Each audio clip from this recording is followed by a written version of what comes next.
Hey mes Phoenixous, ici le Phoenix. Aujourd'hui on va causer d'une chose très connue et prisée par les fans d'anime ou de manga dont certains ne peuvent pas en vivre sans, et j'ai nommé le fansub. Le fansub? Mais qu'est-ce que c'est qu'encore ce truc? De manière générale, le fansub est le fait que des fans sous-titrent des animés, films et autres en VF pour ainsi les mettre gratuitement à disposition de tous.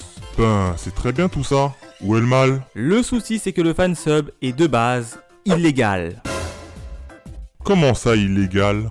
Certaines teams de fansub se défendent en clamant haut et fort qu'à partir du moment où l'anime n'est pas licencié en France, donner droit à diffusion. Eh bien non, cela reste la propriété intellectuelle et le fait de ne pas avoir acquis les droits ou l'accord du détenteur pour diffuser son contenu s'apparente à du vol et donc soumis à des sanctions pénales. Mais ne t'inquiète pas, car le fansub, du moins celui de l'animation japonaise, tend malheureusement ou heureusement à disparaître. Et je vais vous donner plusieurs raisons à cela. Les plateformes de streaming légales. Force est de constater que ce service a très vite poussé ces dernières années. On peut citer ADN, Wakanim, Crunchyroll ou même Netflix et j'en passe. D'autant plus que ces plateformes te proposent de plus en plus de titres à chaque saison. Car quand on sait que tous les 3 mois au pays de soleil levant, une soixantaine de séries animées débarquent sur les écrans, une bonne moitié vient donc gonfler leur catalogue. Le coût des plateformes streaming légales. Oui, le prix des abonnés reste relativement correct sur tous les autres sites cités précédemment. Pour avoir accès à tout le catalogue, il faudra débourser 5€ par mois chez Wakanim, 6,99€ pour ADN, 4,99€ pour Crunchyroll et 7,99€ chez Netflix. Bien entendu, je ne parle que des forfaits d'entrée de gamme. Donc pour les gros consommateurs d'animés, je trouve que le rapport quantité-prix reste très intéressant.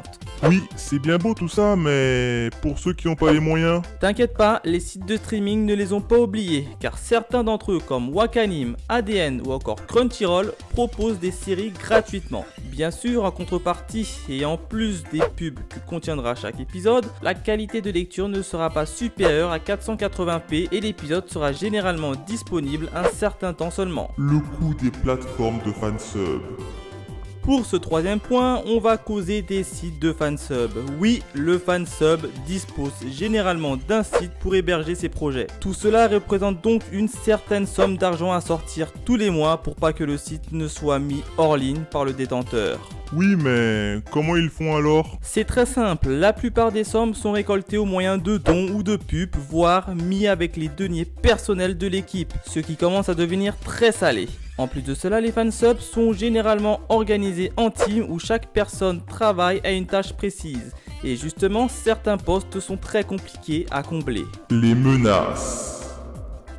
Enfin, dernière raison qui selon moi fera disparaître le plus gros des fansubs, ce sont les mises en garde de porter plainte de la part des ayants droit pour une œuvre. Car si ce dernier refuse, il devra alors répondre de ses actes devant la justice. C'est pour toutes ces raisons que selon moi, le fansub en France se meurt. Bien évidemment, cette vidéo n'est pas là pour discréditer les teams de fansub ou au contraire justifier ce qu'ils font. Je suis moi-même consommateur d'animés en provenance de fansub. Cette vidéo est juste là pour faire un constat sur le futur des fansub en France.